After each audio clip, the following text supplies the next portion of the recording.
Le 17 octobre 1797, Bonaparte signe le traité de Campo Formio qui met fin à la première coalition. En un an de combat en Italie du Nord et sur le sol autrichien, Bonaparte relève à l'Europe son génie de la stratégie militaire dévoilé à Toulon en 1793. Bienvenue à tous dans la grande histoire sur la première campagne d'Italie.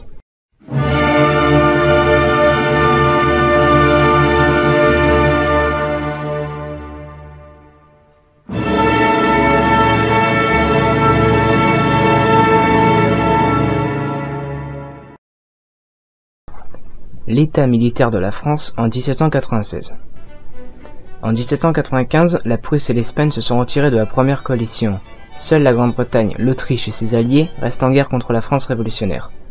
Lazare Carnot, directeur s'occupant des affaires militaires du Directoire, prévoit une offensive où deux armées d'environ 80 000 hommes marcheraient sur Vienne depuis l'Allemagne, tandis qu'une autre d'environ 45 000 hommes servira de diversion depuis l'Italie, avec Bonaparte en chef d'opération.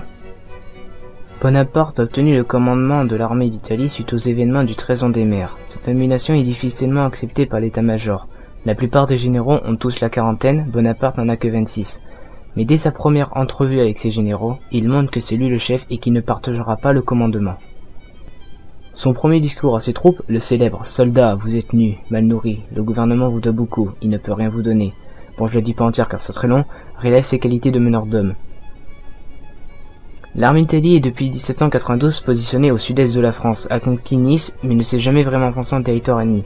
Cette armée d'Italie est forte de 3 années d'une petite guerre, possède des officiers expérimentés et un vrai esprit de corps, qui permet d'avoir une véritable cohésion. Cependant, elle est dans un état de pénurie totale, tout manque. Le plan de Bonaparte. Le plan de Bonaparte, longuement réfléchi et mûri, est simple. Il possède 45 000 hommes, tandis que ses adversaires, autrichiens et sardes réunis, possèdent 60 000 hommes. Il est donc en infériorité numérique si les deux armées se réunissent, mais si les armées ennemies sont séparées, il a la supériorité numérique. Ayant compris ceci, Bonaparte décide de passer les Alpes au point le plus bas, puis de se positionner au centre de ses adversaires, puis de les battre l'un après les autres.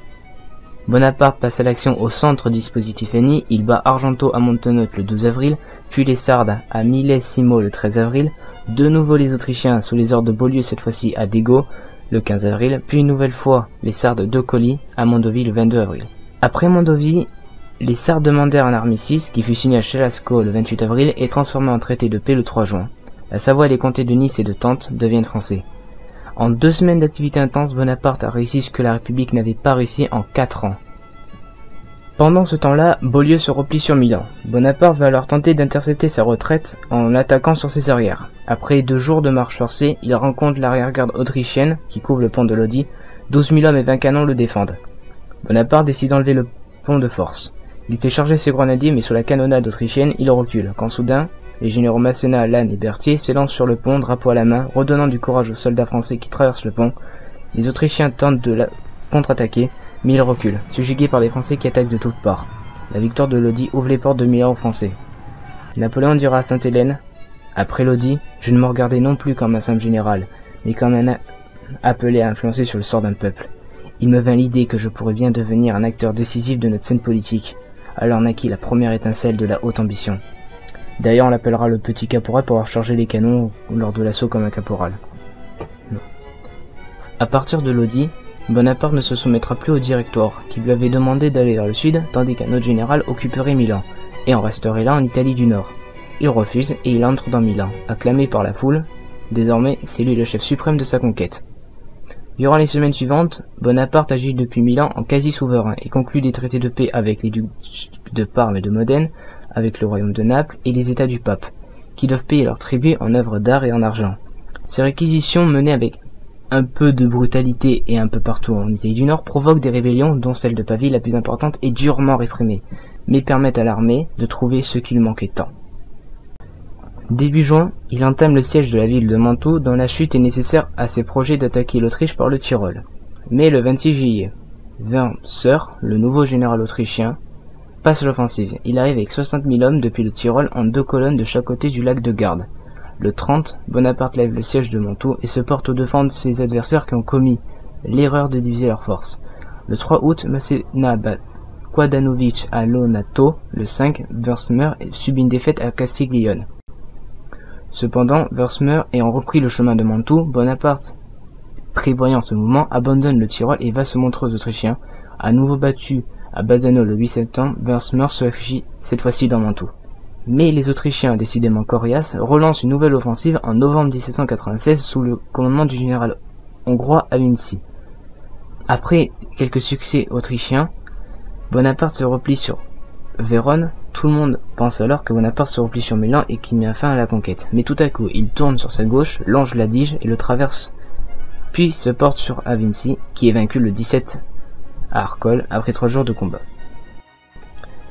Alors, l'épisode du pont d'Arcole, immortalisé par le tableau de Gros, où on le voit s'élancer un drapeau à la main, est vrai mais pas dans cette vision glorieuse, propagande, tout ça. Le pont était défendu par une impressionnante artillerie, la première attaque est repoussée, Bonaparte s'élance, les soldats le suivent, mais il est repoussé et tombe dans le marais. La bataille se termine quand les Autrichiens se replient après la perte d'Arcole le 17 au soir. Les Autrichiens, décidément opiniâtres, relancent une nouvelle attaque qui échoue le 14 janvier 1787 à Rivoli, où 20 000 Français battent 28 000 Autrichiens. Le 2 février, Wurtzmir capitule et évacue Mantoue. 15 jours plus tard, le 19 février, un traité de paix est signé avec le pape Pie VII, signé à Tolentino. En mars 1797, les 60 000 hommes de Bonaparte s'enfoncent en territoire autrichien. Le 12, il passe le Piave. Le 16, il culbute l'archiduc Charles à Tagliamento. Le 23, il entre à Trieste, il y a à moins de 100 km de Vienne. Mais ne pouvant étirer ses lignes de communication, une suspension d'armes est conclue le 7 avril, débouchant sur la conférence de Leoben entre Bonaparte et les ambassadeurs autrichiens qui aboutit le 18 à la signature des préliminaires de paix de Leoben entre Bonaparte et les ambassadeurs autrichiens qui aboutit le 18 à la signature des préliminaires de paix de Leoben. Bonaparte se tourne alors vers Venise, qui est occupée le 15 mai, qui doit à son tour, en vertu du traité signé le 16, fournir argent, vaisseaux, tableaux et manuscrits avant de recevoir une nouvelle structure administrative. Le reste de l'Italie du Nord subit lui aussi une réorganisation complète. La République ligurienne est proclamée à Gênes le 17 juin, la République cisalpine à Milan le 9 juillet. Toutes ces décisions sont prises sans consulter le gouvernement français. Il en va de même pour les négociations entamées le 25 mai avec l'Autriche et qui aboutissent le 17 octobre au traité de paix de Campo Formio.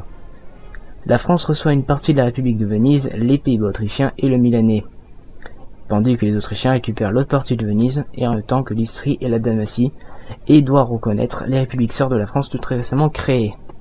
Napoléon Bonaparte, désigné comme représentant de la République française au congrès de Rastatt, relatif à l'occupation de certaines régions de l'Allemagne par la France, il y séjourne du 27 novembre au 1er décembre, le temps de signer une convention d'évacuation des pays vénitiens par les troupes françaises et de la rive gauche du Rhin par celle de l'empereur d'Allemagne.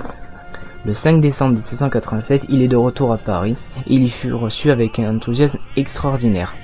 Le 4 janvier de la même année, il est reçu membre de l'Institut section mathématique après en avoir fait la demande. Conclusion.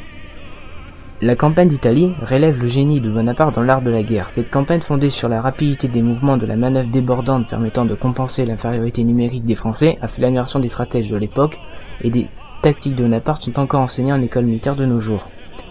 En outre, ces victoires, Bonaparte récupère un tribut de guerre important qui verse au directeur en pleine crise économique et c'est pour cela qu'il ne peut être révoqué de son poste malgré ses désobéissances.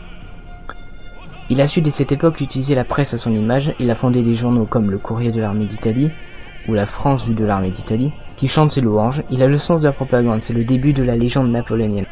À son retour à Paris, il est acclamé comme un héros. Cette popularité fait peur au directoire dont la situation politique se dégrade. Il voudrait bien se débarrasser de ce général avec une certaine élégance, popularité oblige.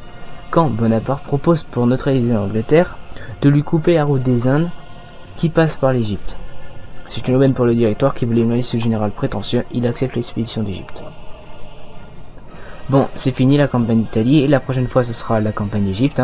N'hésitez pas à vous abonner, liker, partager et commenter si ça vous a plu. Moi je vous dis à la prochaine, ciao!